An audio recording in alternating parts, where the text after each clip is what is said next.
If you're entertaining and need a little inspiration, well, I've got a fantastic idea for you. These are my cheesy ham swirls. They're super easy to put together. You can even pre-make them and then pop them in the oven when everyone arrives. So you need to start with some puff pastry, and to this I'm going to add some tomato paste. We're just going to brush this all over our puff pastry. I also like the flavour of mustard with ham, so another layer, which is the mustard, and again, thinly brushing that over our pastry. You can go all the way to the edges for this.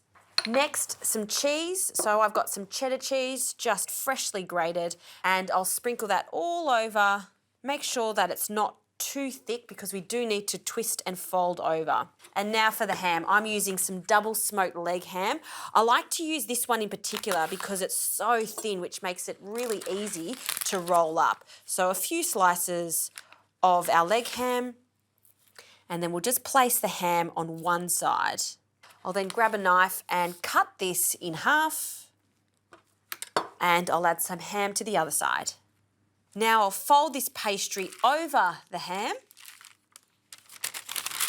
and squish it down. And that's the first one. We'll pop that to one side.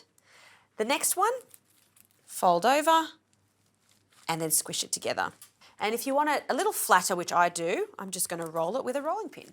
Okay, now with a sharp knife, we're just going to cut this into strips, and we're going to take one strip at a time and then twist it. And inside this little twist is the deliciousness of ham, cheese, mustard, and that tomato. Place the twist on the tray and have a little egg wash ready to go, and just very lightly brush it, just so it goes quite golden as it cooks in the oven. I'll make a few more of these, preheat the oven to 190 degrees, and cook them for about 20 to 30 minutes or until they're golden crisp.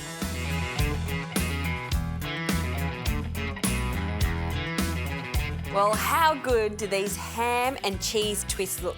And I kind of like it how they're a little crispy on the side. That's all that cheese that's oozed out. Now I would just serve these, just pile them up into a big tray or a basket like I've got here, and they have to be served warm.